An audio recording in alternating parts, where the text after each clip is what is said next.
Yeah, we live. So much energy. I have so much energy all the time. I don't know how I've always had so much energy. But what's up, fam? We're filming in the bathroom today. I have no idea what God's plan is right now, but I feel led to film in the bathroom. I was literally cleaning and I was just saying out loud to myself, I'm so confused. I just don't know what's going on in my life right now. I'm genuinely so confused. And then I started saying out loud, but you know what? God has a plan. God has a plan. He is my salvation, my protector, and my light. And then I just got the idea to do a live and share this emotion with you guys, because it's something that I think maybe a lot of us could be feeling at this time in the end times, is confusion and fear and doubt. And if you don't mind, I am cleaning a little bit. I have to clean a little bit, you know how weekend chores be. So we're gonna hang out, clean my bathroom together, and go over some Bible verses on how to relinquish self-doubt, fear, and confusion. Because that,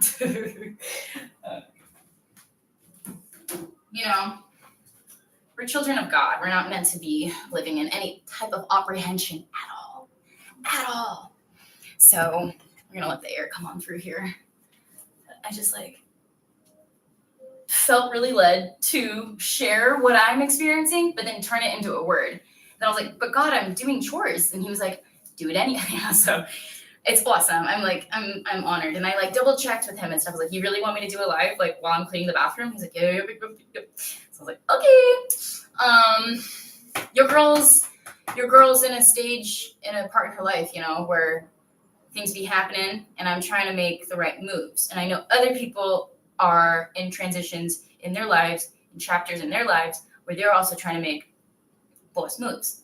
We all want to be boss out here, We all want to make the right decision. And it's important that we don't make action. I don't even know where this is coming from right now. This is insane. This feels so, but glory to God. We want to make actions with a sound mind. So what does it say in 2 Timothy 1:7? For God has not given us a spirit of fear, but of power. Is that better? I feel like I don't know about that. Let me just see if I can open up the window a little bit more. I'm so sensitive to light. I'm pretty sure I'm autistic. Undiagnosed. I don't know. That's not meant to be offensive. I genuinely have always been so sensitive to lights.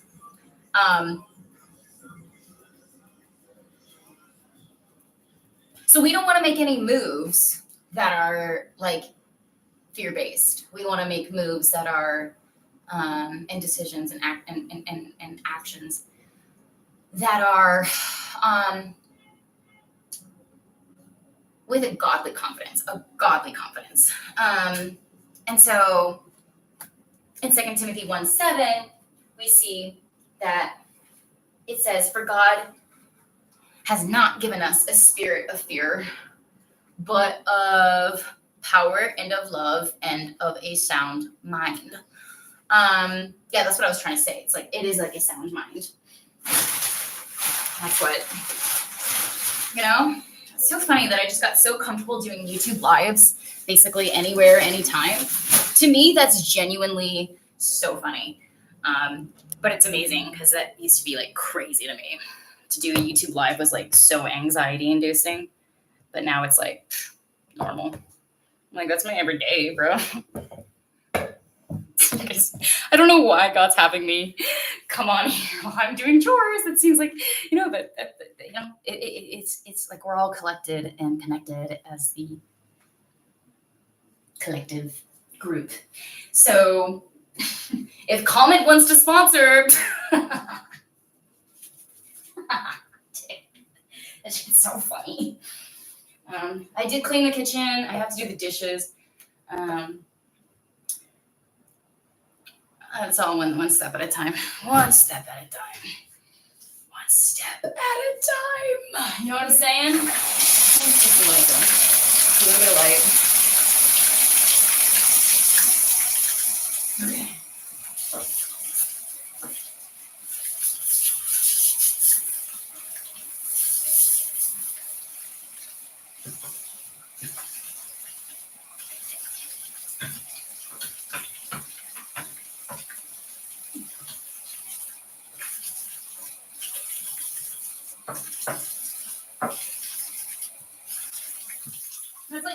That's the other thing too, is like God is not the author of confusion. He's not. There's no way God is. It's just not. It says that in the Bible. God is not the author of confusion.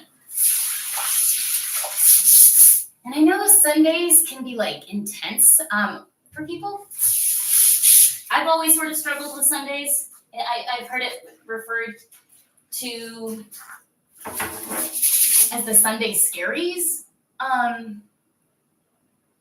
So I was kind of relieved when I heard that on the radio like last week or something, because it does sort of feel like Sundays, there's something about the lack of obligation to do something or be somewhere that like sitting in your thoughts or something. Like, I'm not sure what it is, but like you can kind of just get like consumed. And that's what I was feeling. I was consumed with my worries and anxieties and fears.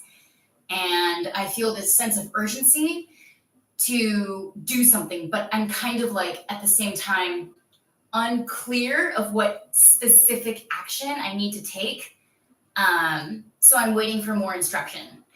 And in this limbo stage of feeling a sense of urgency and waiting for confirmation, but also, what do we hear about faith? What is faith? Do miracles just happen? Faith without works is what? So, right, dead. So when we are able to like make small movements, small actions, even if it's just little bits of what you like, because everyone's in a situation, you know what I'm saying? Like God's always talking to us about how we can be closer with him, or how there's people in our lives that are, you know, kind of, for better or less words, screwing everything up. And that, like those people, in those situations, we're meant to be liberated from, so we can grow. But when we take like small actions and then confirm with God, like, okay, is this, like, no matter what it is, it could just, like, every person's situation and chapters in life are different, but it's like when we can check in with him and be like, okay, is that along the right track of what it is you want me to do? And he'll confirm with you. And faith is built off of being tested, and then when we're tested, that it produces endurance, produces perseverance.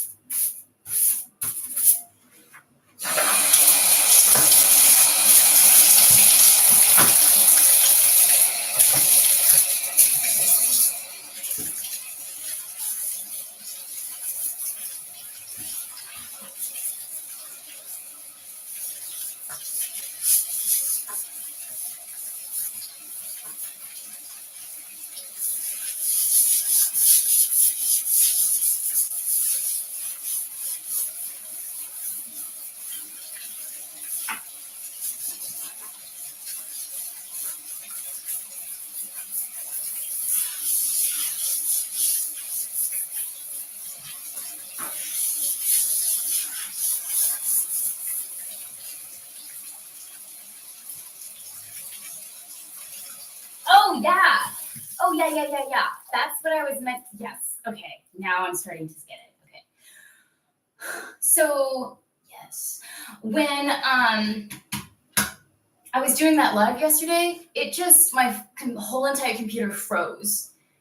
And I had to hold the refresh button and the power button at the same time.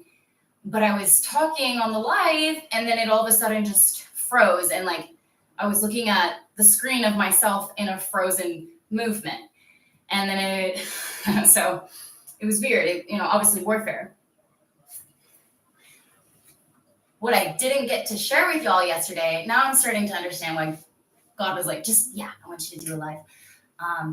Because I thought like maybe it'd be part 2 of yesterday's word, but then I felt led to share the exact phrase that got me out of that like fearful state, which was, for whom my God is my light and salvation. And if he is with me, whom shall I fear? Like my God is my Psalms 27 something, Proverbs 27 something. But yeah, he's our salvation and our light. And if he's with us, whom shall we fear? And I just think that's like literally the most coolest So I just kept repeating that. And it's like, if God is with me, whom shall I fear? And I just kept repeating that. And then I felt like really motivated. And then I was like, okay, do a live on talking about fear, confusion, and self-doubt. These are all manifestations of the enemy. We cannot feel fear. We cannot feel self-doubt. We cannot feel anxiety without his permission, without the enemy's permission. So we would need to give him, what is it Eleanor Roosevelt said? No one can make us feel inferior without our consent. So if you're ever in a state of fear or confusion or self-doubt, like I was just like a second ago when I was just cleaning the bathroom and I was genuinely like, God, I'm so confused. Like, God, I'm so confused. And then I try and, I don't know if anyone else ever feels like this, like you literally feel like there's a sense of urgency and there's something you need to do, but there's a lack of clarity on what specific action needs to be taken. And then you like try and look for signs and you feel like despair because you're just like not getting clarity. Like, shout out, if anyone ever feels that way, like that's exactly how I was feeling today. Yeah. And then I just kept repeating, whom shall I fear if God is with me? So if you're ever feeling any of those three things, fear, self-doubt, or confusion, realize that you're the first agent that like gave permission to feel that way, because the enemy persuaded you first. Like, we wouldn't be confused, we wouldn't feel fear, we wouldn't feel self-doubt if we weren't persuaded in our minds, even if it's an unconscious persuasion. But that's how the enemy works. He attacks the mind. The mind is a battlefield. I know you all have heard that before. Let's see.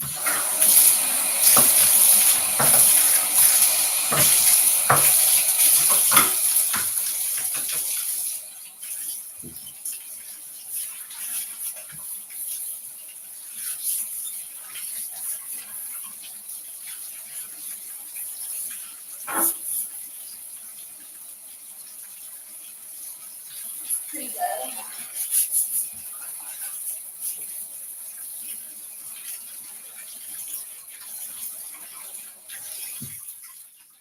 That's pretty good. I'll just take a cup to it later so all this stuff runs down.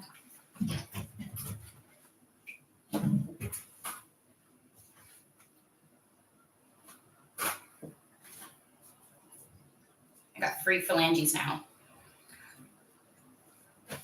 What else does God have to say when it comes to comforting us? If anyone is catching this word, whether it's in the real life moment, cha-ching, right now, or if it's like later when it's posted, this is how God wants to comfort us if we ever feel fearful, anxious, confused, or feeling self-doubt, because those are not from God. Those are not from God. This is what God says about fear. Isaiah 41:10.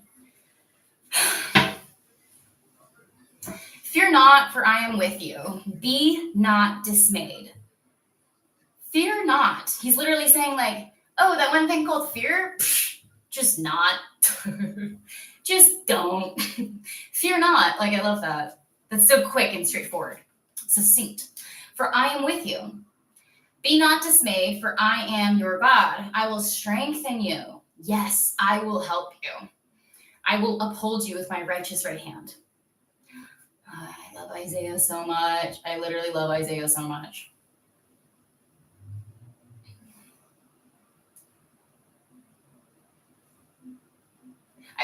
Yeah. Nice. I'm getting intense warfare from my upstairs neighbors. They're like dropping marbles and dropping furniture. That's awesome. It's awesome. It's such a good sign. So it's really, I love getting warfare. I think I'm like a little bit, there's something a little bit like different about that, I think. I think that means I'm a warrior because I like look forward to war. I'm like, let's battle, like let's go, let's fight in the spirit. Like, you want to take me on, you're gonna have to deal with God. You're not just dealing with me, like you're dealing with God too. So I think I get excited when I experience warfare. I see it as an opportunity to practice my strength. I'm getting better at like, I don't know. Yeah, it's getting better. Life is getting better, even if it's like confusing at times. Like sometimes I try and think back and like retrace my steps and decisions and think if I had just maybe done this or done that, would it not be like this right now? And these are, this is something that I think consumes the human condition. We're not meant to feel this way. We're meant to, where's the cup? We're meant to walk with authority. Walk with authority.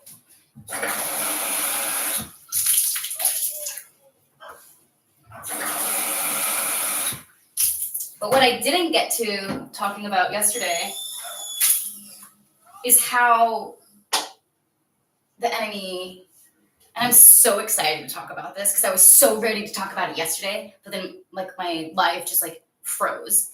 So it's like such a good sign of warfare. It's such a good sign. It's a compliment. It's a compliment. Be encouraged anytime you experience warfare. What I didn't get to talk about yesterday is how the tactic of the enemy works is legit from well, you guys know the quote, roaring lion.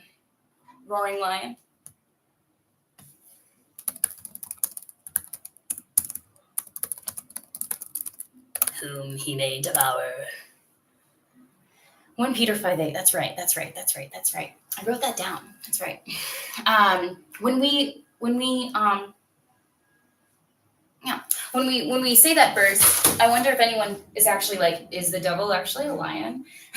So it's not that he is like a lion, he just acts like a lion. So who in here has watched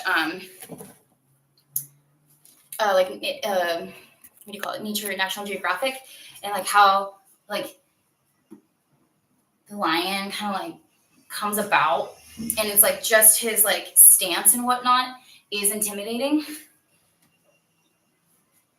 and his presence, like the lion has like this aura of like authority or like I might kill you type of vibe, and that's everything that the enemy wants to encapsulate as well. And so have you ever noticed that before you, excuse me, that was rude. Excuse you. I don't even know. That was so weird. The Bible just fell. What a diss. So when the devil is acting like a lion, what is kind of portrayed in that is that, have you ever noticed that when you feel fear, like it was something that kind of like paralyzed you at first, and so the enemy the enemy will try to attack you, but we actually have to give permission first that we give into that fear, or we give into that self-doubt or confusion. And confusion is not from God. Fear is not from God. Apprehension is not from God. These are all little minuscule manifestations of the enemy working on our mind. I'm so glad to be giving this word because I was so pumped to give it yesterday, and then it froze on me, and I was like, I'm going to be so ready to give it when I can. And I didn't know I was going to go on today because I thought God wanted me to take a rest day. But you guys know me, I have a hard time resting. I just, you know what I'm saying? I did put my feet up for like 2 hours, and the ankles are feeling okay. But I wrote it down yesterday.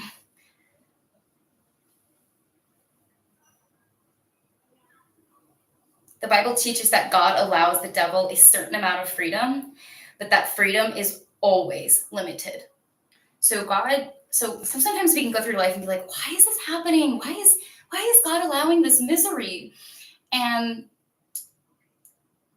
Yeah, granted, like these are questions that I think the human condition is like predisposed to ask, and I think we're a little bit predisposed to suffer, but we don't realize that like it could have been a whole lot worse. God didn't have to send his one and only son.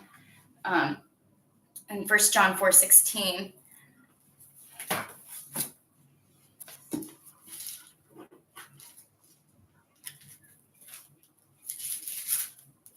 but he did.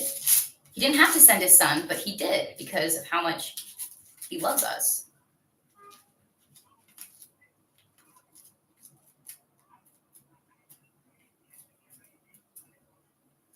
These little pages. I love this Bible.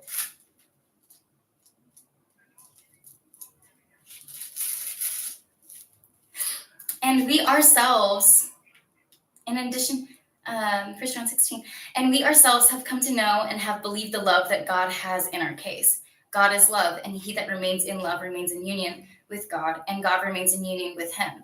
This is how love has been made perfect with us, that we may have freeness of speech. I'm all about that. I'm literally all about that. In the day of judgment, because just as that one is, so are we ourselves in this world. There is no fear. Bingo, bada bing, bada boom. It's exactly what we're talking about today, you guys. There is no fear in love, but perfect love throws fear outside. Throw it outside. Literally look at the window. Boom. We're gonna throw whatever you're going through today. Whatever's making you a little bit fearful or confused or feeling self-doubt, go ahead. I give you permission to throw it out my bathroom window. Okay, there you go. I'll give you a second to think about what it is. I'll do it too. Okay.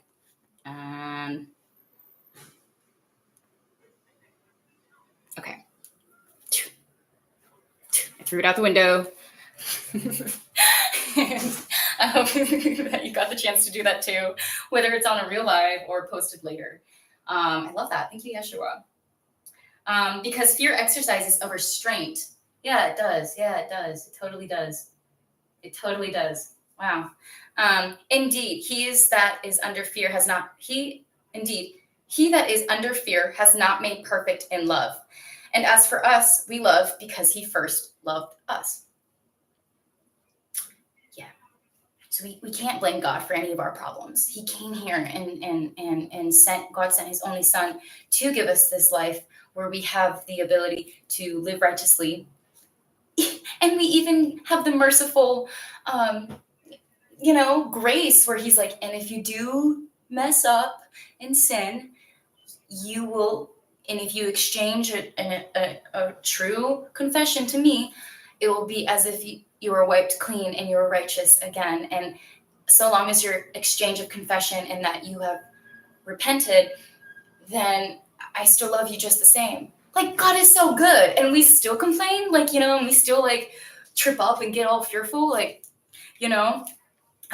So I don't know, maybe sometimes I used to think this life was supposed to be like a different experience where we weren't supposed to be attacked so heavily, but this is the gift where we choose to, live life and so long as and then we experience some tribulation a little bit here and there, but that's the point of strengthening our faith. If Satan didn't exist, how strong would our faith be? We would just be like, oh yeah, God exists, and I've never really had anything stolen from me, or but for some reason I just feel tested without any misery, and I just have faith. It just we're meant to go through some tribulations and suffering so our faith grows, because our faith is built on calling out to him. And like I said, it can be in small little ways. So I encourage everyone today that there's if there's just even the smallest of ways, God, can you show me that you're with me, and show me a sign today in the way that that I will understand, and God will give this clarity and everything so that we can continue to live for him and do right. I'm totally going to clean my toilet, you guys, on a YouTube live, because God was like, just do a live. just go for it, you know? And we all have bathrooms to clean, right? I'm a working woman. We're all working men and women. If you're alive, like you've earned your, you know, it's so hard to just stay alive. You know what I'm saying? And stay positive and whatnot.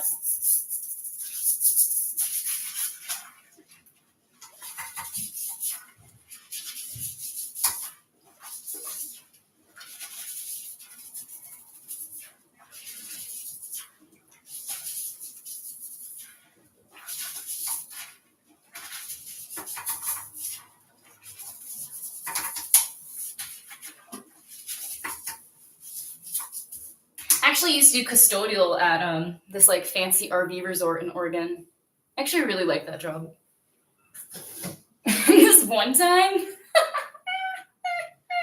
forgot all about this. This one time, I was asked to clean the mirrors at the RV resort, right? And normally they just ask me to do mopping and toilets and I wanted the mirrors done. And I went into the utility closet and grabbed what I thought was Windex. I forgot all about this. So funny. Oh my goodness. And I started cleaning the mirrors with what I thought was Windex. Like, I just wasn't looking at the bottle. Like, I thought it was Windex. And then I was cleaning it and I was like, wow, this really isn't taking, like, and it just like kept leaving this like foamy residue. What is happening? Like, and the more I like cleaned it like this on the mirror, the more foam spreaded. My coworker came in, he was like, hey, what's taking so long? We're wrapping up and ready to get the truck loaded and head back into town. What's taking so long? And I was like, it's like, it's not taking it. And tried to clean it, and then he comes over and he picks up like the cleaning, and he's like, Kimberly, this is oven cleaner.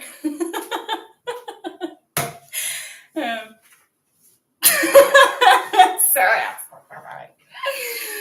This is so funny. It's so funny, dude. It was oven cleaner. Yeah, I was using it on the mirrors. I thought it was Windex. So maybe that came to mind for a reason, because maybe sometimes we're not using the tool that we should, and we think we're using the right tool, but the more that we try the more that we try in our own strength, it's like we're using our own strength. That'd be like using oven cleaner on a mirror. I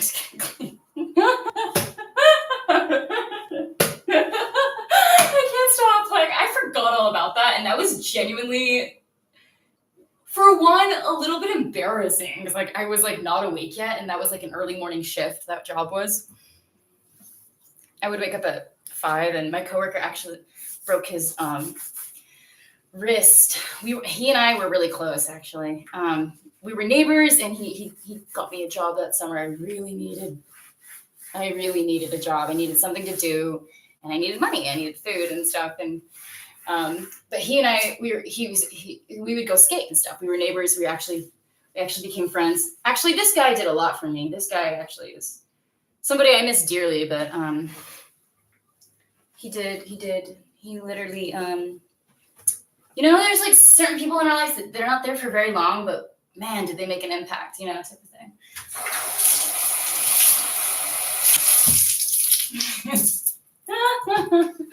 Yeah, we were out skating one night, and he was trying to do a trick, and he fell and like sprained his wrist. And we went to the ER, and so the way it ended up working is he couldn't drive to work, so he was like, "Can you drive to work? I'll give you a job. Like, I'll give you I can't drive with this sprained wrist." And I was like, "Fuck yeah, heck yeah, I need the money." Like, and so I did custodial for the summer, and we worked together, and it was cool to work at a fancy resort,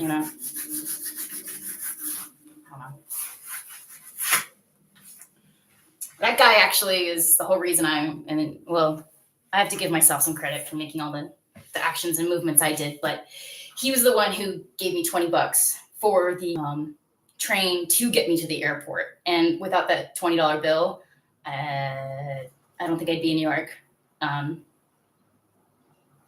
That was $20 I absolutely didn't have, but I had the plane ticket already bought from Portland to New York, but I didn't have transportation from Salem, which is a town like 45 minutes south of Portland.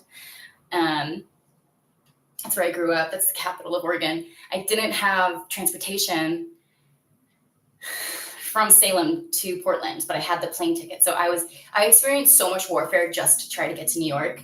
And maybe this is all kind of like, I don't know, God's blowing my mind right now. The way he's bringing up memories and stuff to create an inspirational message of not fearing, for fear not.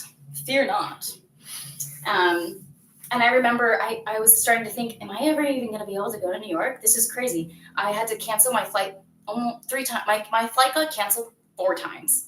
I really thought that I wasn't going to be able to make it out here.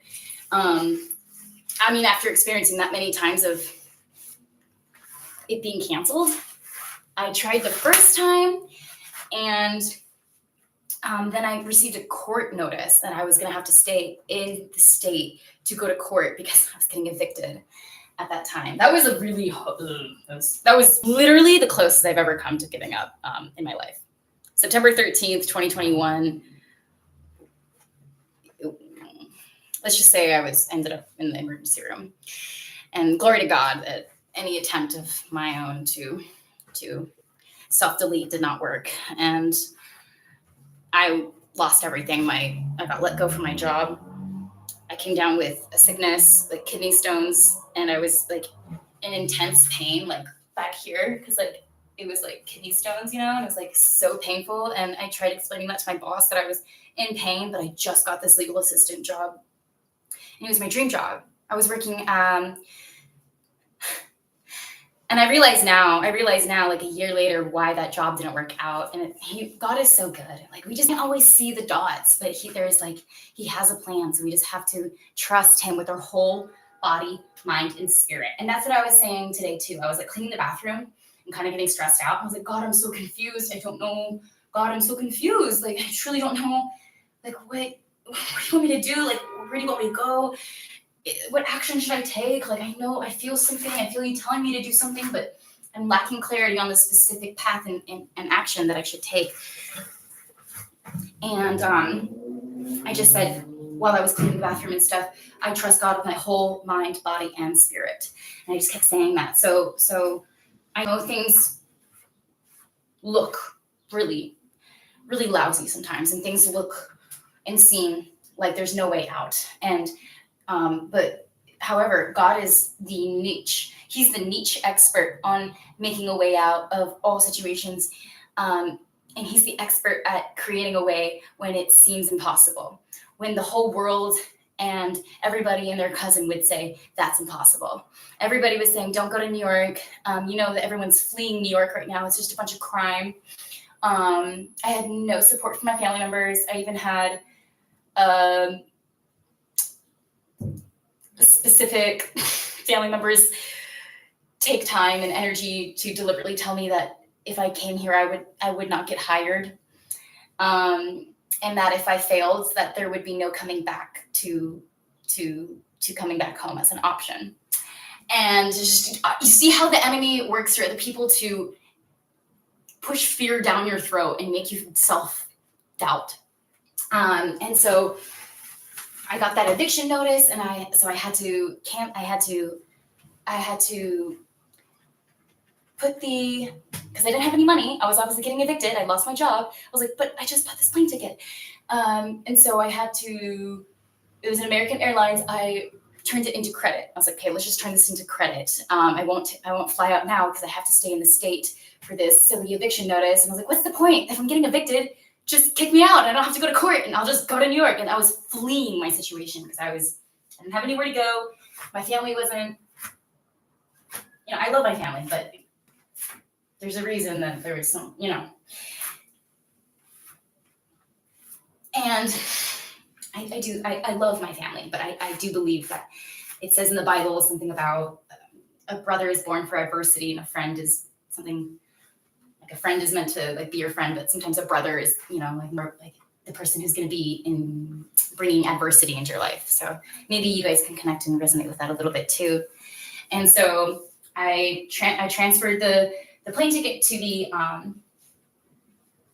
travel mile to credit, so I could just use it again, but at a different date, and then that way I wouldn't be wasting any money. I was like, okay, cool. And then I was like trying to leave in like September or something, and I ended up not being able to leave until November 2nd. That's how much delay and disruption I continued to experience, because the enemy knew that if I made it out here, I would continue on my path of my destiny. And I didn't know I was going to start this YouTube channel. I was talking about it with friends as a dream back in Oregon in that summer. But I didn't know that God was going to have me start a ministry. I was like, me. And so the enemy knew that if I got out here, it would be a lot harder to stop me and discourage me from finding my path and my destiny. And so postponed the trip. That was the second time. And then other things were going on. I was experiencing so much mental anguish because I felt like nobody in my hometown wanted me there or something like that, or like no support from family. And I just was feeling so alone. Truly, that was the hardest time of my life. And that was the closest I've ever come to taking myself out of the game. And I'm so grateful I never gave up and kept going. And it's not like since I've been here that I haven't experienced any more disruption or attacks. Of course I have. Joseph experienced literally so many attacks in his life, but what did he end up saying about it? Or was it Joseph? Well, I mean, no, Joseph did, but I know that there's a specific verse, Genesis 50:20, for the enemy intended to harm me, but God uses it for good. Joseph was definitely attacked. Daniel was definitely attacked. All of these people, Esther was definitely we're going to get attacked. We're going to have times when there's not going to be a smile on our face for a couple of minutes, for a couple of hours, maybe even for a couple of days.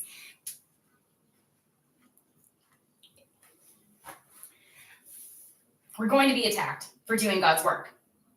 You can be making all the right decisions, praying, fasting, fleeing from the devil in all these areas where he continues to try and tempt you, and you'll still get attacked. The enemy is furious and has already lost. He's already lost, and God's overcome the world. So then I was experiencing mental anguish, and then really thought that was the end. Got the plane ticket again, tried to leave, ordered like the travel credit, and then what was it? I just remember I came home and there was a notice on my door, and it was, and then my heart started pumping and racing, and I started to imagine not being able to even open my door, because I know sometimes when they evict you, they like lock you out or something crazy, and then I got crazy anxiety, and then thankfully my door was able to be open. I still had my belongings in the apartment, but like talk about like that level of anxiety, And it was like a big thick packet, and it was just after I thought I had made amends and made an agreement with the landlady that I wouldn't be going to court. And I ended up standing up for my neighbor because the landlady there treated him really incorrectly. Really she mistreated him. He's such a good man. I miss him so much. Oh my God. But people are in our lives for a reason, and it doesn't mean that we're not still with us and they're not still with us too. I ended up standing up for my neighbor, the one that I was telling you that gave me the job and asked me to drive him to work.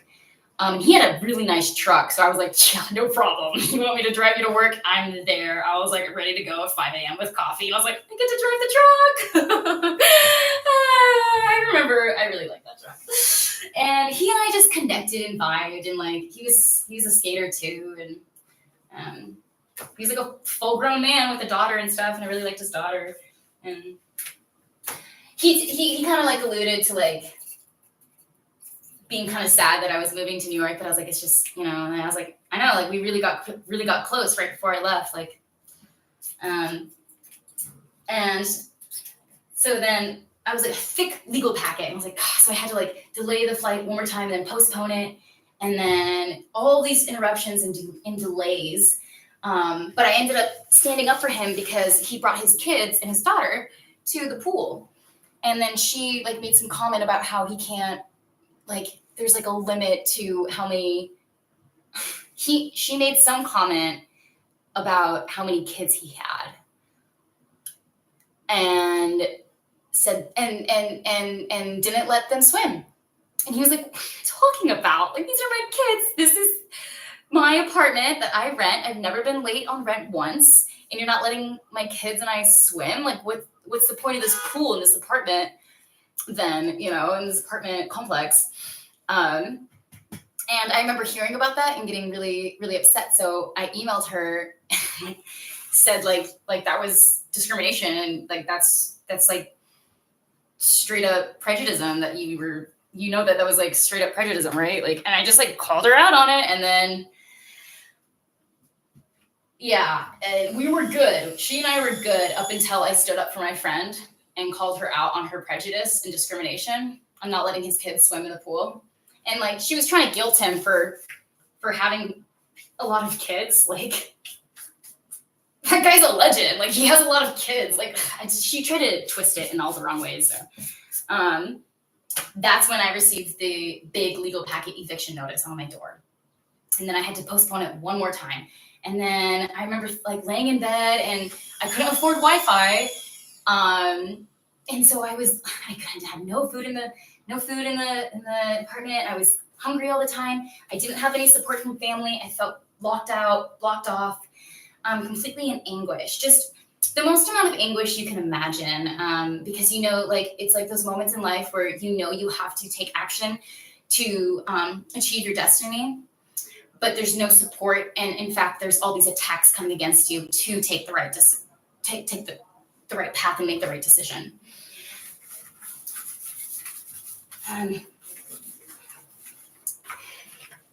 So then that was like in September. This was September of 2022. And I was trying to move. And I was constantly putting things into boxes, getting rid of things, trying to like show God that with works there is faith. I was trying to show him like, okay, I'm making the right moves. I bought the plane ticket. I know you want me to move out here.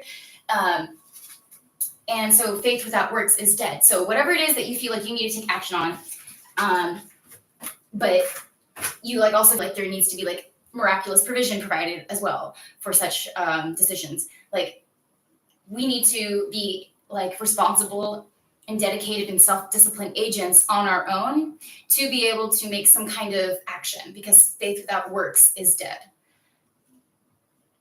Bada bing, bada boom. There's like a specific sponge for the toilet, I noticed.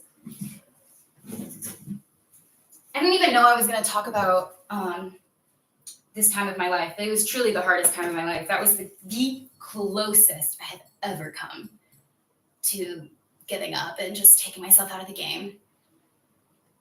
That is truly the closest I've ever come. I remember waking up in the hospital and just being amazed that there was like another day in front of me. And I woke up to a job offer from a law firm, and it came that morning. And so it was like God's like way of being like, see, like this is why we're never meant to give up. And you never know what the next day is gonna bring, That's why God's so amazing. Sometimes you just feel so alone and so scared, and it can be really hard. Like, God doesn't ever want us to feel fear like that, ever.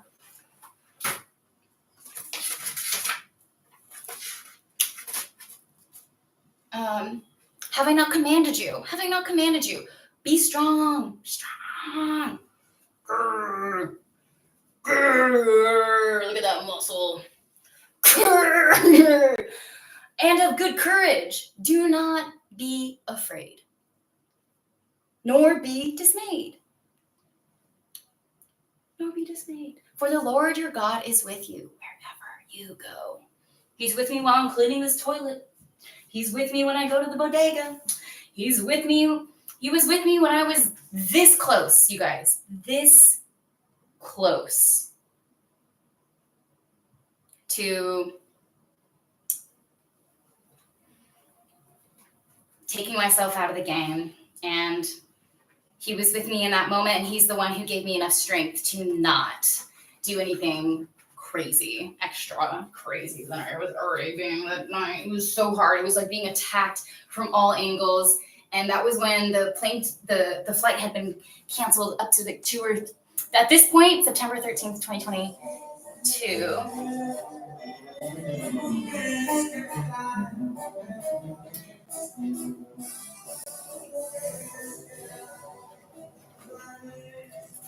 I was feeling so discouraged because I was like, God, like I'm getting evicted.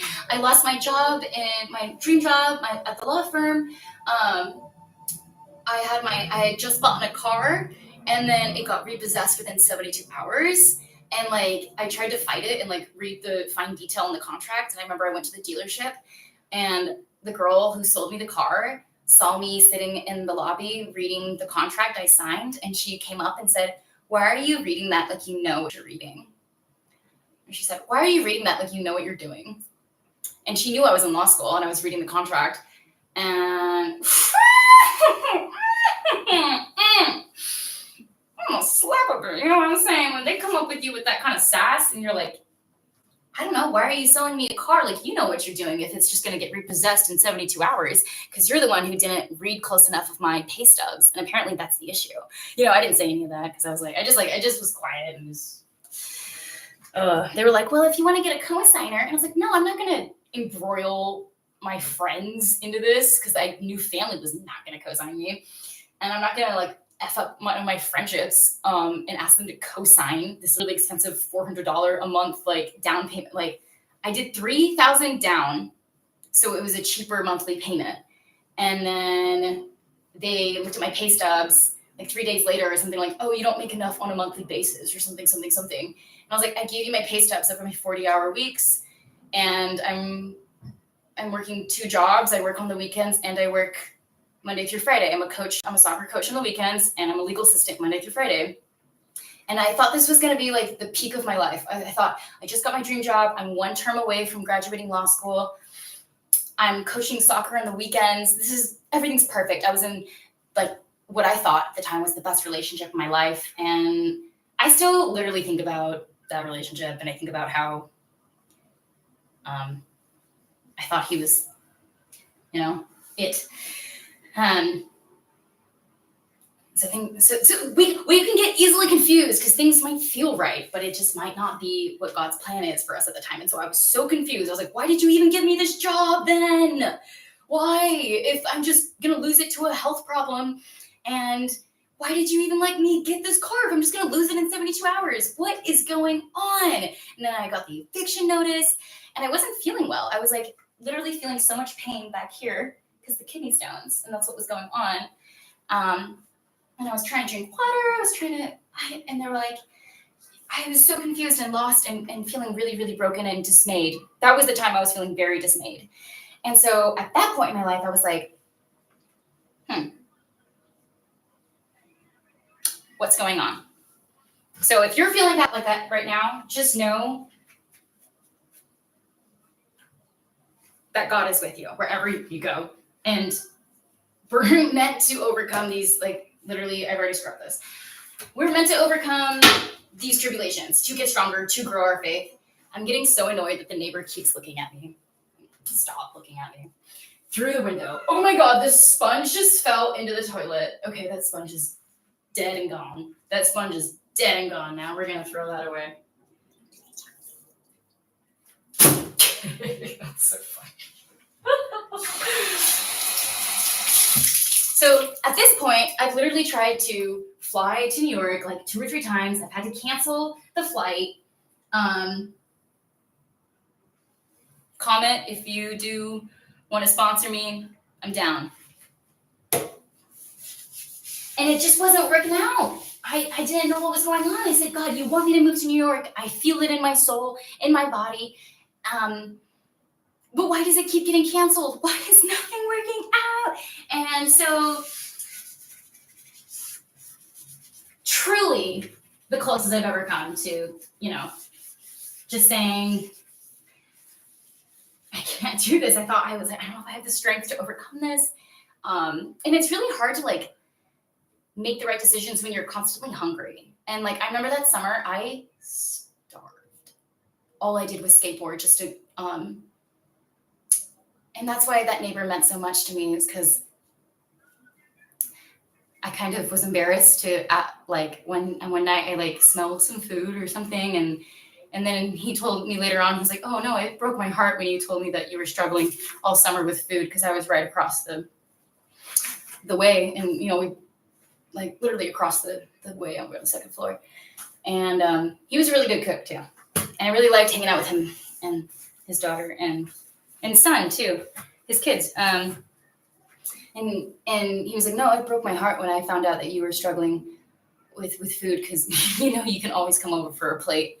And he made really, I've never had that type of seasoned chicken before with zucchini and corn. I remember that was really tasty.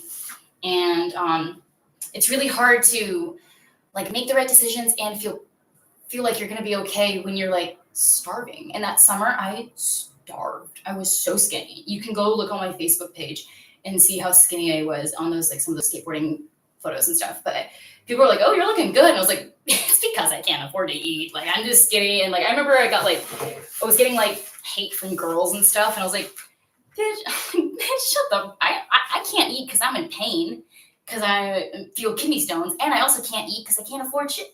And it was, I mean, I'm so proud of myself for overcoming that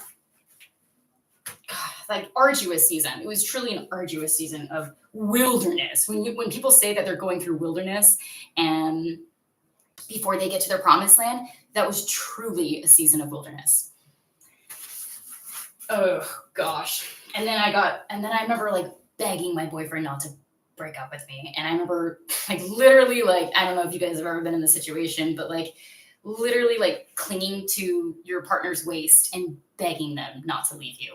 That is all of this, if this paints any picture of how low I was, and how hard of a time I was having before I came to New York, and the warfare and delay and disruption and confusion and mental torment I was experiencing before coming onto my next level of my destiny. And that was definitely when November 2nd, 2022, when I finally got here.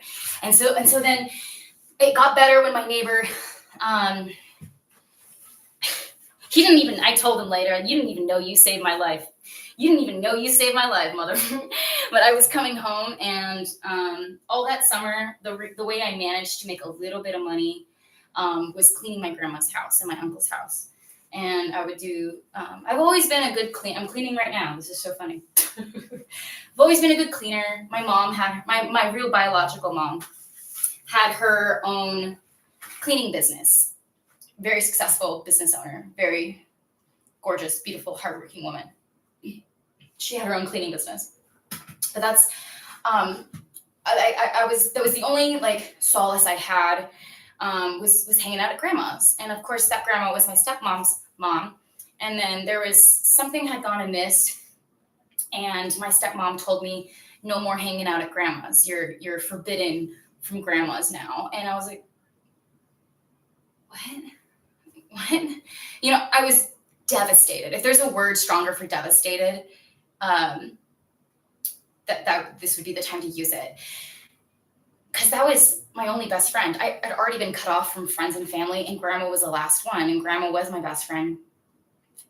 And when my stepmom told me no more grandmas, no more hanging out at grandma's, for whatever reason, whatever's going on, I can't remember, but there's always cruel and unusual boundaries placed. Oh, she told me the reason I couldn't go is because the way I was living when I was hanging out at grandma's wasn't for my best good. And when I hung out with grandma's, I would rest and hang out, and we'd watch movies and we'd cook casseroles together.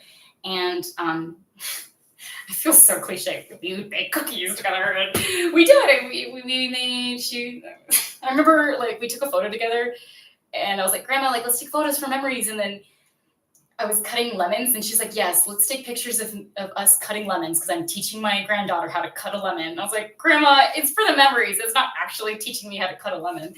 But like little things like that. And when my stepmom said, when that boundary was made, or when that punishment was given, it felt like a punishment, because I didn't get it. She was like, well, it's not for your best good. You're not being very productive. You need to get a job, and hanging out at grandma's, like you're just laying around and you're not being very productive. And I was like, I'm resting and I'm enjoying quality time with my elders, and I'm asking her questions, and we're reading the Bible together. What are you talking about? And for her to take that one last good thing that I had away from me, that was what made me feel utterly and completely hopeless. And like there was nobody on my side type of thing. And so I had my longboard, and I was riding back from grandma's, and I was feeling so like, what the is happening. And I thought, I don't even give a shit anymore. I'm gonna do it. And I'm gonna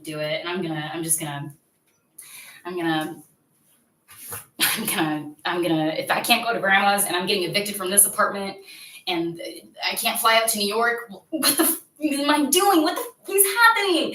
Type of thing. And I was like, well, then I'm just gonna take myself out of the game, because clearly nobody appreciates me here on earth, and nobody wants me to be happy for some reason. I was really feeling all of these conflicting emotions, and completely out of encouragement. Like if there was a tank of encouragement, it had gone down to like the last couple of drops. And that's why that neighbor meant so much to me, because I told him later on, you didn't even know you saved my life that night, motherfucker. I was coming up with my skateboard and going up to the second floor, and I remember on my entire longboard ride home, I was planning on how I was going to do it. I was planning on how I was going to take and self-delete. And it was like a 20-minute longboard ride home, and I made a plan in my head. And at this point, that neighbor and I hadn't spoken once. I moved in about a year. I lived in these apartment complexes for a year. And on this very day, I do believe God moved my neighbor to just say hey to me. And that's all he did. I swear, that's all he did. And I will never forget this moment. But I was literally walking up my steps, and I was like, I'm going to do it. There's nothing left for me here, and everyone's against me, and I can't seem to find any encouragement. I can't go to grandma's. That's my one best friend.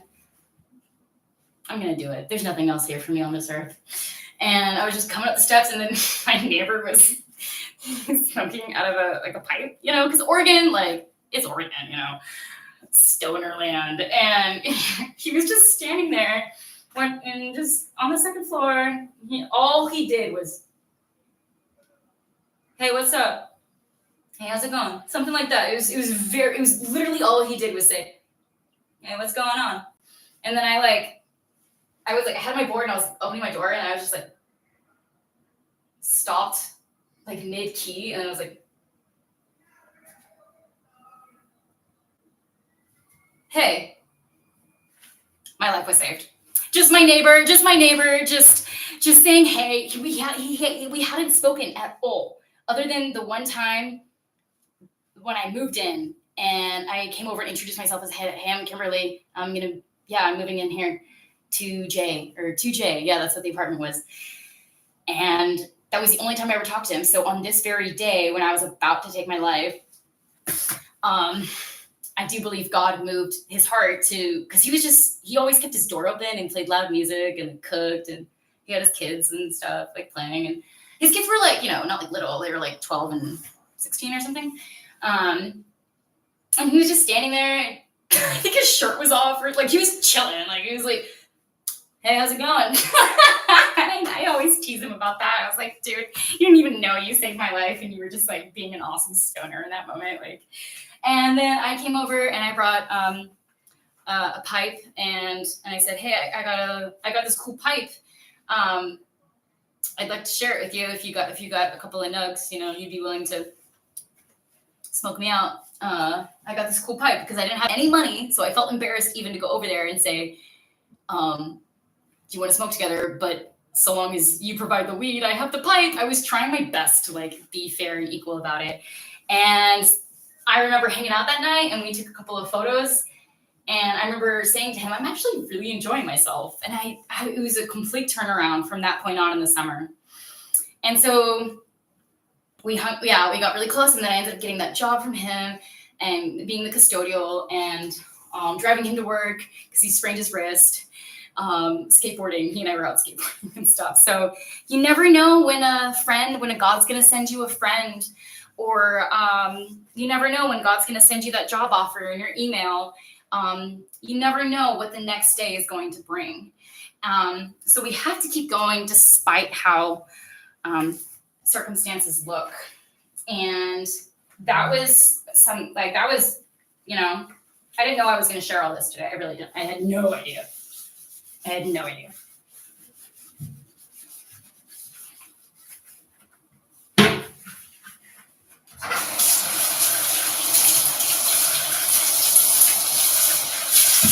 I think that summer changed me, like made me so strong. Like, you know what I'm saying? And so at that point, that was like September, and then October, I tried to get the plane ticket again to come out to New York. And then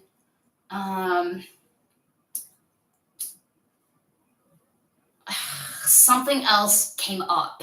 And I was like getting ready to fly out, and then something else came up. And I was like, are you kidding me? I've tried to like literally fly to New York for the past like couple of months, and I have the plane ticket bought, but I had to keep reposting it. And I got the eviction notice, and they wanted me to stay in state so I could do a public, so I could show up in court. And then I was like fearing the anxiety of like, what happens if I don't show up in court, but I got a court date?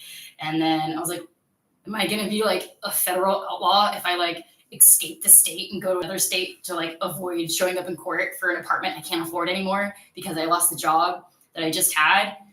And then the car like that was supposed to get me to the job just got repossessed. And I remember like, then my boyfriend dumped me, and I was like, no! Like, no.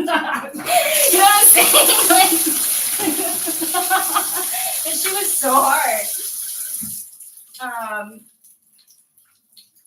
I was literally around his waist, begging him not to end things with me and telling him he was what I wanted. There are moments where we suffer. We will suffer at moments in our lives, but it all is God's plan.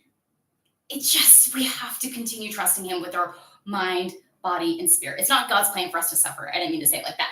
I just mean we're going to experience suffering, but God is always with us. And the point of the suffering is so that we build our faith with him. Because you wouldn't just like we build our faith because we get tested, and that builds perseverance. And then when we continue to persevere, like, does that make somebody like, if somebody like that like continues to persevere, do you see that person as some wimp? No, you see them as somebody who's building character. And then when you see that, what does that give you? Hope. And then in that, we can never feel shame. So it's like kind of beautiful how God works through the darkness even. And I didn't know I was going to share all this today at all. I had no idea. I literally had no idea. I was just saying Proverbs 3:5, trust in the Lord with your heart and lean not on your own understanding. And there's like an analogy, like if we have like a problem in our life and then we're like using oven cleaner, but we think it's Windex to clean the mirror. It's like, we're gonna, I'm really blown away by how this is happening today. When we trust in our own strength, it's like we're using oven cleaner on the window, like I was when I was a custodial at that fancy resort.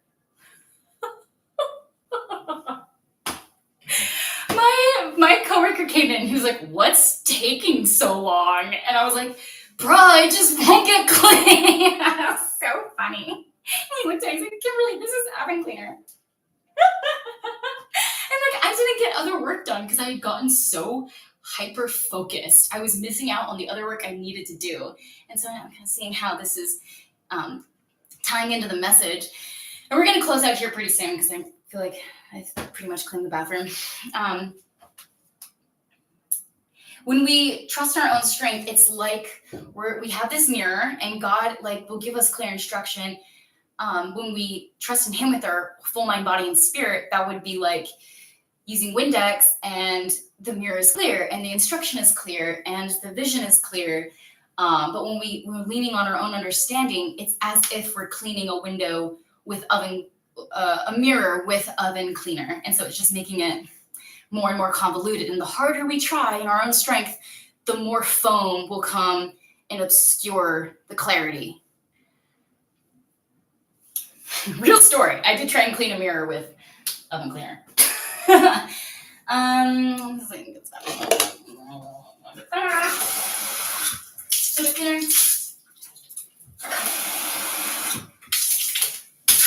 Bada bing, bada boom. So whatever is going on in your life and you think it's really harming you, God will, and it may very well be threatening to harm you or threatening your peace of mind. However, God intends to use this for good. And that's so beautiful. Is that not so beautiful? Be anxious for nothing. What else do I have to do? I think I should probably mop the floors.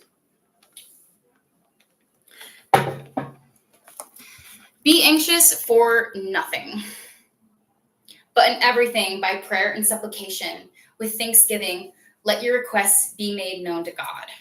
So beautiful. And the peace of God, which surpasses all understanding, will guard your hearts and minds through Christ Jesus.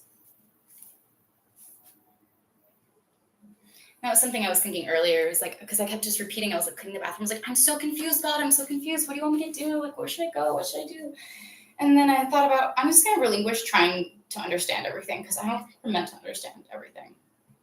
And we're not meant to understand everything. And that's why he reminds us here that the peace of God, which surpasses all understanding. We have to let go of the desire to want to understand everything. It's not saying we shouldn't be like inquisitive or curious or ask questions or want to know more. It's just that we're truly, genuinely not meant to carry the burden of entire knowledge of everything the way God has all that knowledge and is omniscient and everything and sees all the dirty, wicked, evil that the enemies be doing and the wicked people out there be doing. If we knew all of that and we knew all the gossip and lies and slander that people were saying about us, it would literally be like more oven cleaner on the mirror. So he says, don't try and understand everything and lean not on your own understanding. Lean not on your own understanding. Trust in the Lord with all your heart. And then in Philippians 4:6-7, and the peace of God, which surpasses all understanding, will guard your hearts and minds through Christ Jesus. That's so beautiful. That's so beautiful. That is so beautiful, yeah. I think I claimed that. I claimed that. I do have the dishes to get to. Oh, gosh. It's all going to be good. It's all good, you know? Dishes. I don't even cook that much, but I'll do it. I have just a little bit more to say.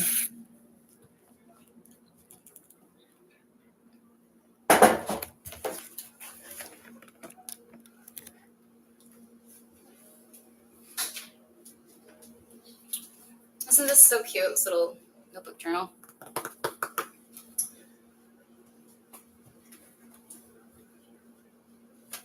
I didn't even know I was going to say all this today. It's crazy. Or share this. Like, I guess it's kind of a testimony. I never considered how it was a testimony. When I don't want to look at the dishes and think about how I have work to do, I put the dishes in the freezer.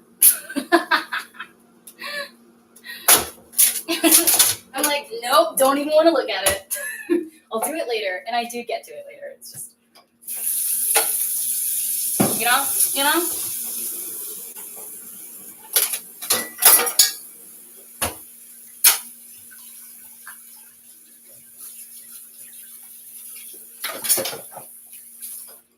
It's pretty effective too, because it like freezes all of the food, and then it easily comes off, and it's kind of nice. Kind of saves me a little bit of work.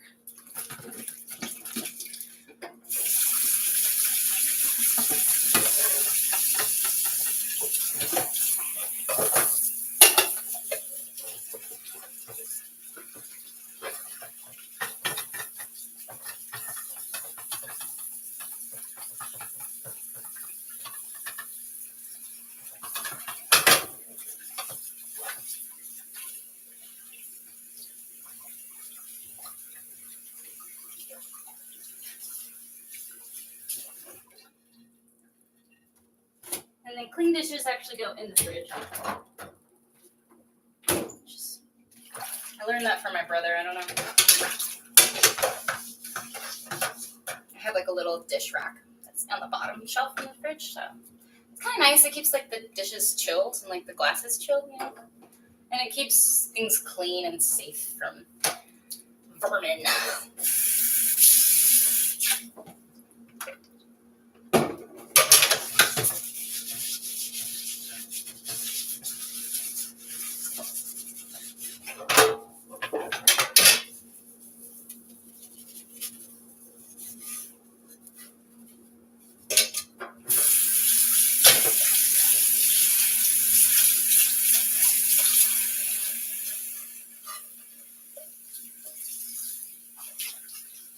I feel like my life is about to change. It's crazy. I just feel it.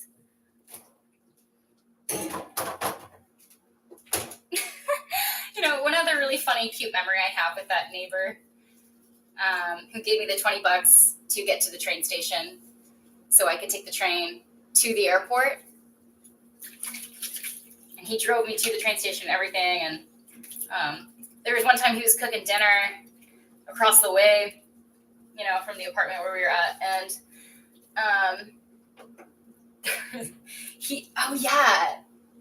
there was a infestation problem specifically in his apartment. I had a little bit of the issue too with cockroaches, and the complex had infestation issues with cockroaches. But his apartment specifically, for some reason, was really bad.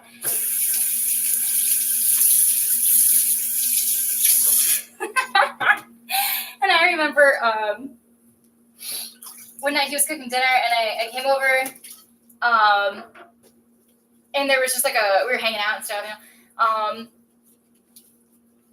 It was like a big cockroach, like crawling on the wall, like threatening to get closer to the food, and it was like above the oven. And I took off my shoe, and like he said it looked like a pit bull because I jumped up into the air like impressively high and like killed a cockroach like in an instant with my shoe. And he was in stitches for the next little bit. I had to take over the cooking because he was in stitches. And he said, "You literally became a pit bull over that cockroach." Because I just like saw it and I had no hesitation. And I took off my shoe and like jumped up onto the wall and killed it like with like accurate aim, you know. He was literally, his face was so red and he couldn't speak for the next little bit. He was laughing so hard. He said it. He's like, "You literally became a pit bull against that cockroach." I said, "Yeah." There's like so many cute memories I forgot about coming back to me right now.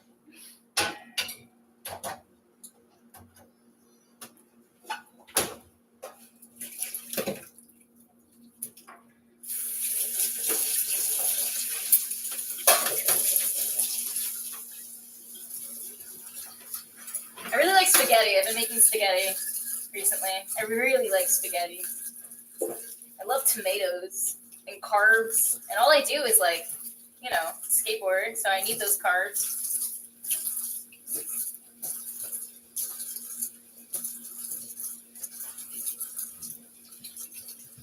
Down you go. You go. I can't even imagine what taking care of like a bigger household would be like. 'Cause I feel it's literally just me here, and I feel like I'm constantly cleaning. I can't imagine what it's like to take care of like an actual household. I feel like I'm constantly taking out the trash, constantly cleaning, and it's just me. Like I cannot. I don't know how like families do it. Like truly an admirable feat to have a family. It is such a selfless thing to have a family and give life and provide life. Remember.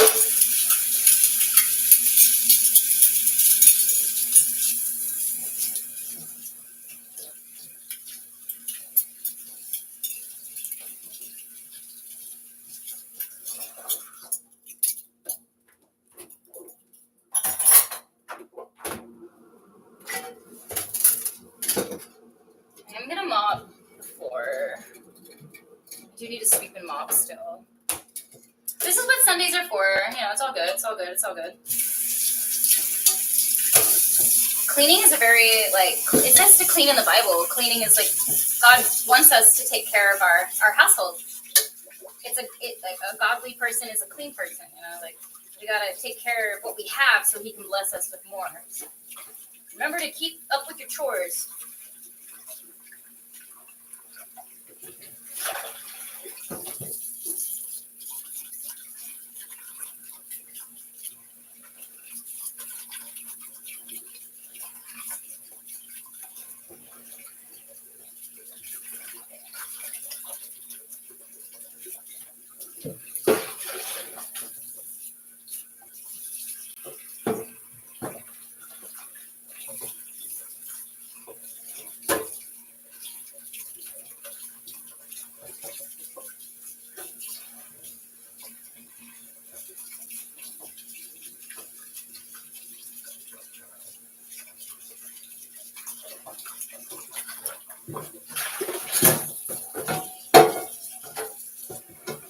There's a frozen knife. That's kind of funny.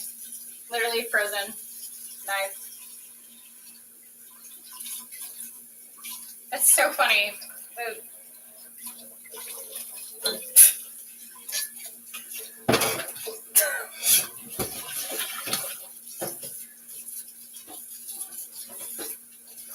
That's the other thing too. It's like I don't know how other women keep up with their kitchens when they have like more than one pot and one pan and more than 2 spoons. Because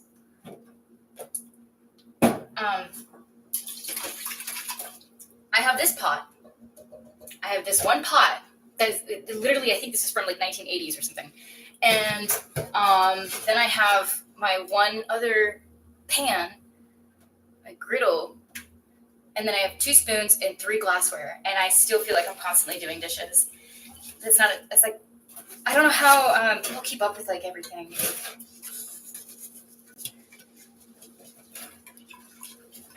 I guess we just do our best, huh?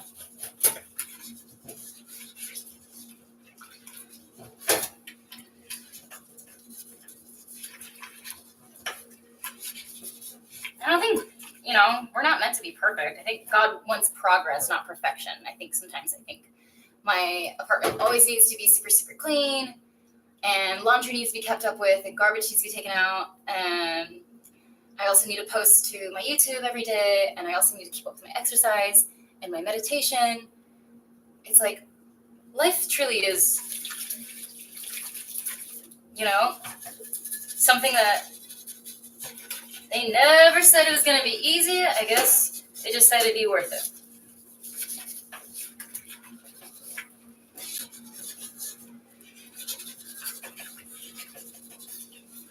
I think we need a new sponge here. What do you think?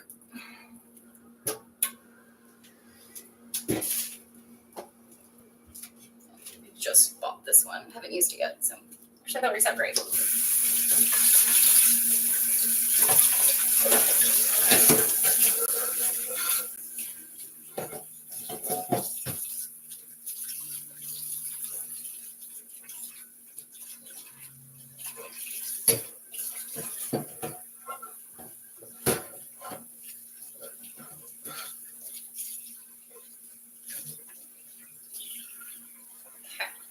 And And then I also use this pot to boil water to mop the floors with. So that's how my grandma taught me. Everything I know about cleaning, it's because I was really good at cleaning my grandma's house. And I got paid, I got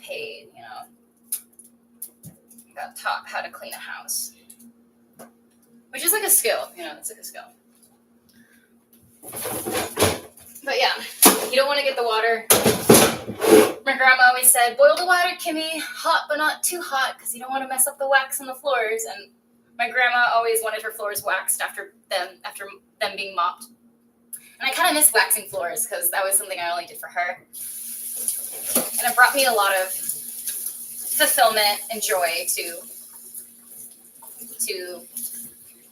keep my grandma's place clean. My grandma and my uncle's place, they lived together. And it made me really happy to do my uncle's laundry and vacuum his bedroom. And I would come in and vacuum, and he'd lift up the dining or the bedside table with one hand.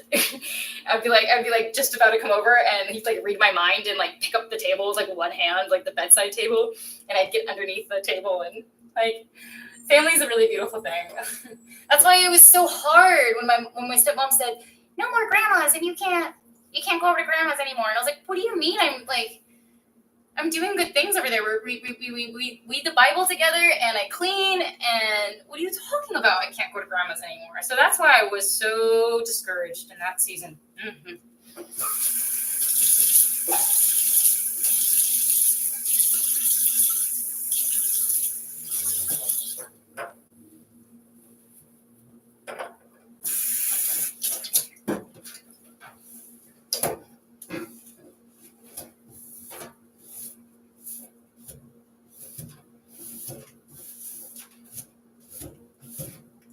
Very good.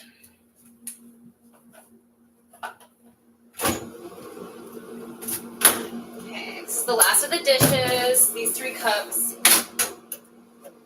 And I know it's been driving my roommate crazy that I keep using the glasses, but we need to get more glasses. I've been trying to keep at least one in there clean, but I use all 3 of these when I make coffee. I make coffee, I make espresso, and I filter it with a Kleenex over this, and it filters it naturally. So I know it drives me crazy when I don't keep at least one clean dish, one clean cup. I'm trying to, I just need to get more glasses or just keep one clean cup. I also feel like my previous roommate, Jess, in Portland, I feel like she really taught me how to clean dishes really well, because she cleaned houses, and she taught me, I noticed, she would clean like this. She would get the sponge and then, do that around the plates and the cups, and I just, watched her, and I actually learned a lot about cleaning houses from her, too. And that was when I worked at the Social Security Disability law firm. That was also a dream job. That was very wonderful. And I was providing for myself, and so there's been a couple of law firm jobs, and I think that is what's got me so stressed and anxious and worried right now, is because I think I'm about to make career changes, and I feel a certain way about it. It's not easy to switch careers, especially when I'm so passionate about the law. And I've done it before. I've been legal assistant. I was a legal assistant, Social Security Disability, and then legal assistant at the What do you call it? Immigration law firm. And I got to speak in Spanish. I had Spanish-speaking clients. That literally felt like that was the creme de la creme, the on cloud 9, the get your cake and eat it too. I really thought that was it. I thought that boyfriend was it. I thought that job was it. I thought that apartment was it. I thought the car was. I thought it was going so well and going up and up and up, and then it just crashed. Came to a burning halt.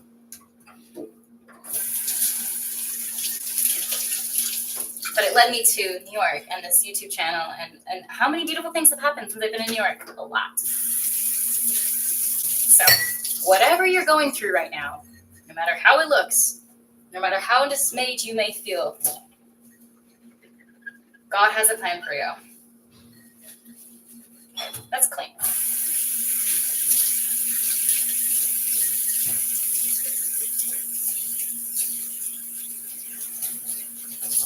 It's one clean cup. What else does God have to say about, peace and whatnot and our fears? John 14:27. Peace I leave with you, my peace I give to you. Not as the world gives, do I give to you. Let not your heart be troubled, neither let it be afraid. God is so good. Oh my gosh. I like how in Isaiah 41:10 it says, fear not and be not dismayed. And then in John 14:27 it says, let not your heart be troubled, neither let it be afraid. He's so abundant and merciful and good all the time.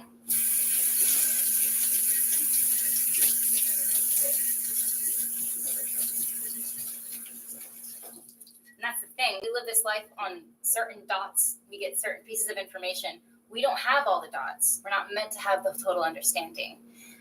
And no one can fathom, there's that Bible verse, that no one can fathom what God does from beginning to end.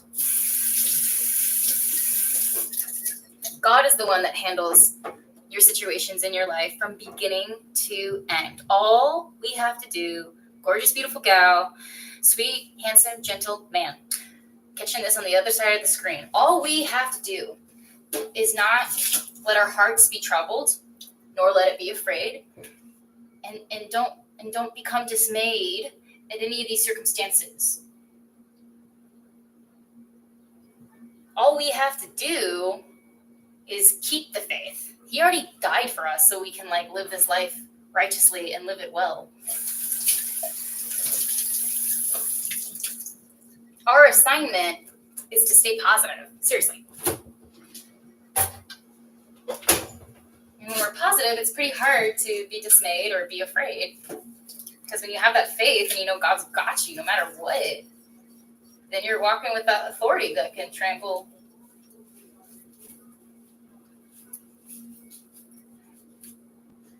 serpents and scorpions.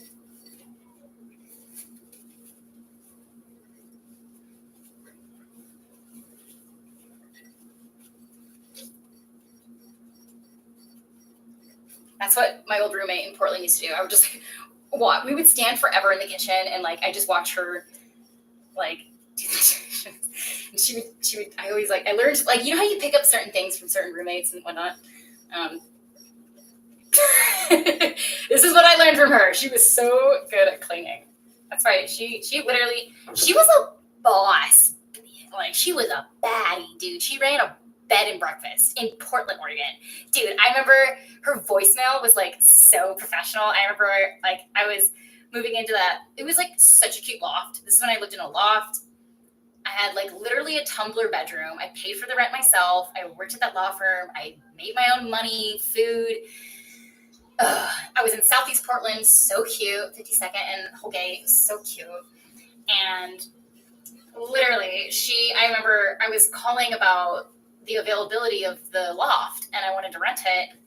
And I called, and it reached her voicemail, but I remember being so whoa, she sounds so professional, and damn, she ran a bed and breakfast in Portland, Oregon, boss bitch, I got to live with her for a little bit. She had 2 really cute dogs.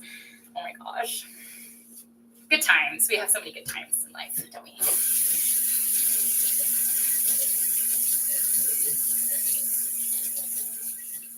I was 22, 23. Yeah.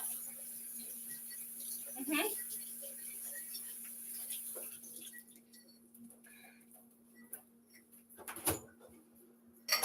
Okay, dishes are done, bathroom clean. Now I just have to fill this up with water.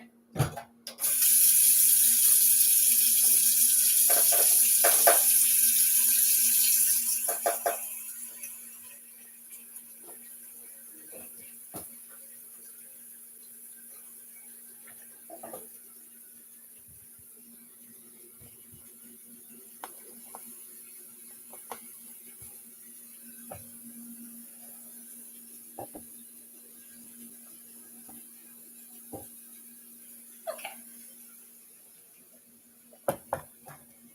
Chew up there for a second. Hold on a second.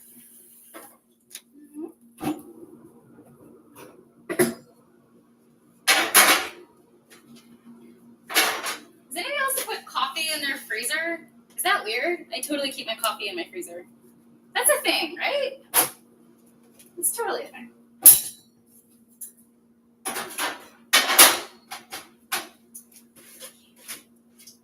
We're gonna get this boiling off the floors.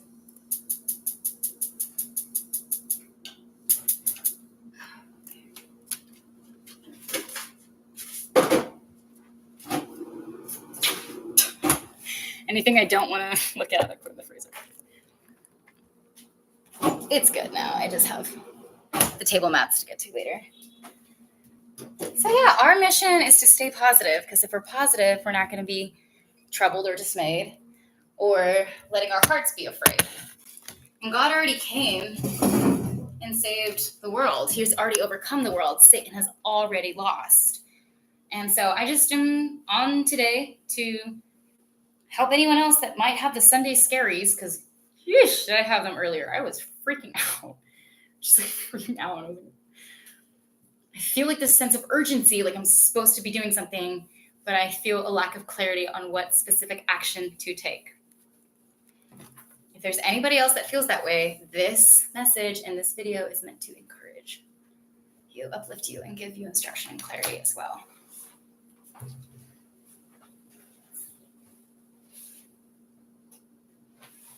What was that? Oh, it scared me.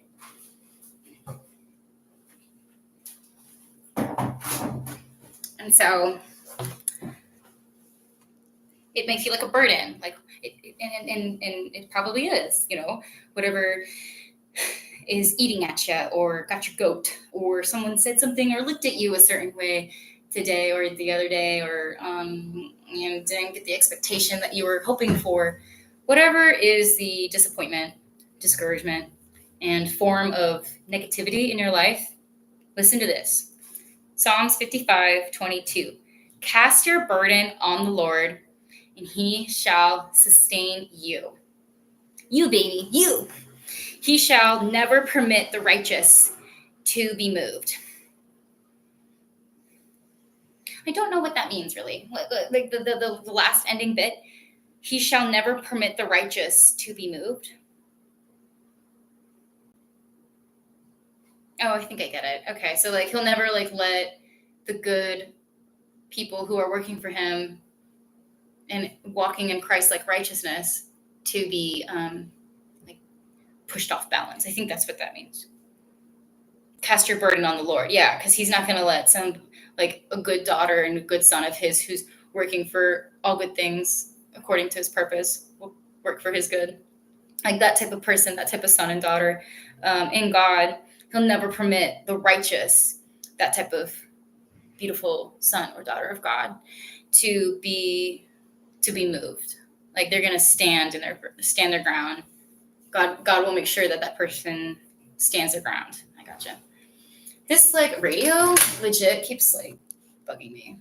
I love this radio, but it keeps the back keeps coming off of it. You see that?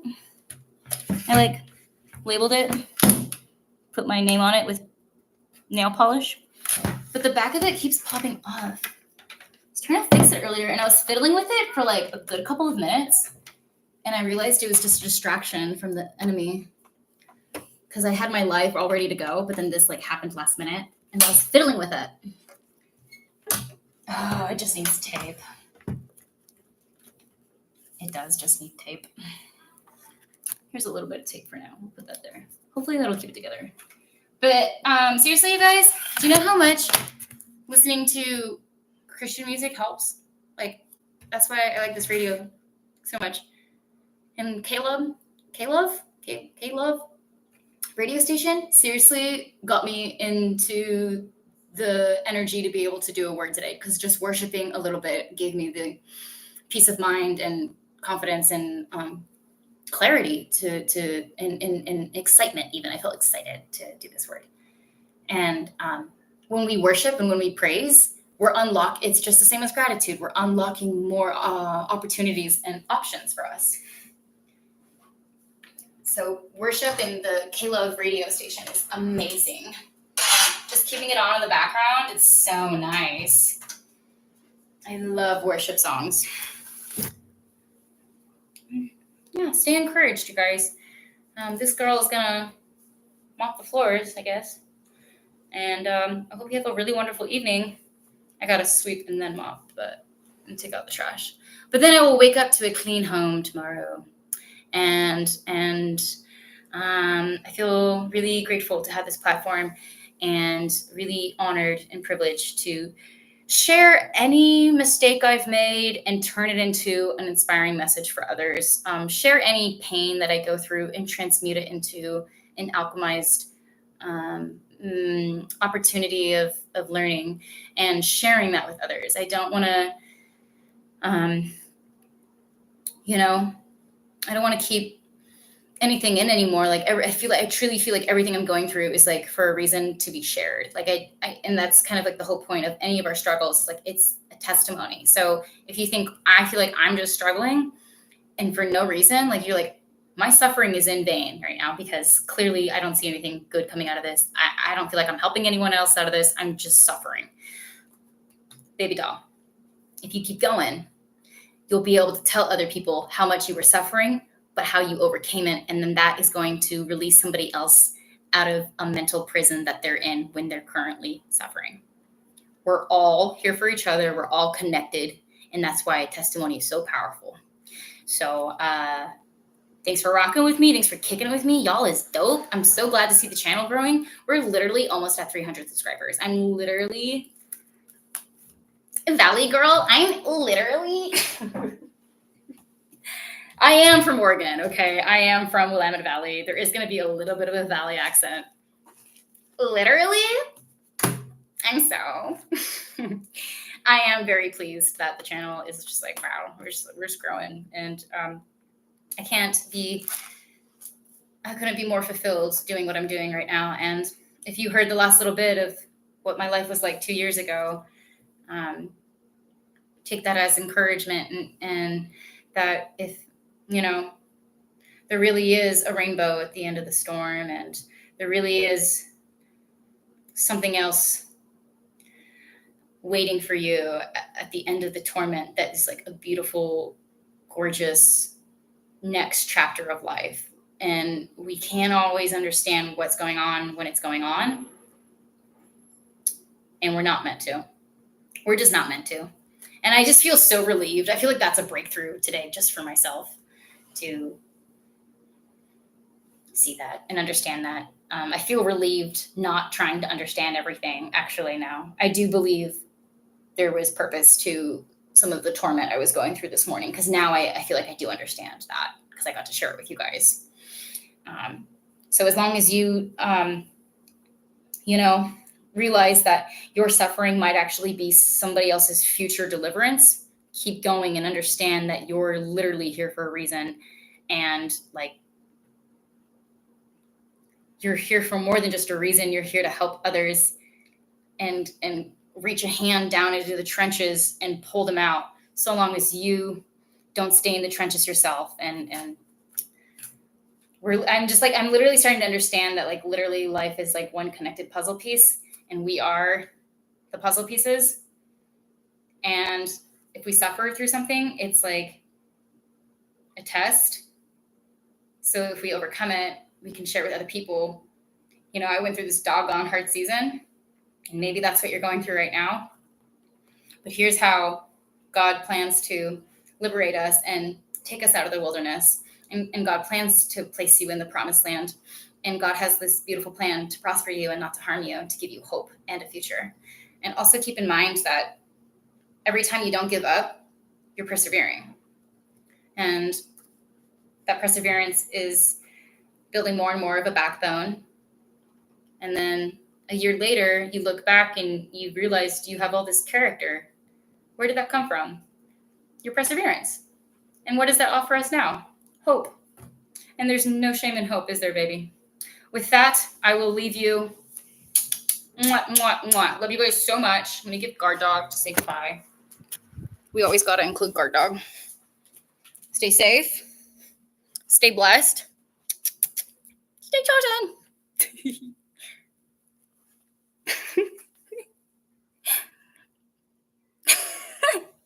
Stay chosen. Peace out, y'all.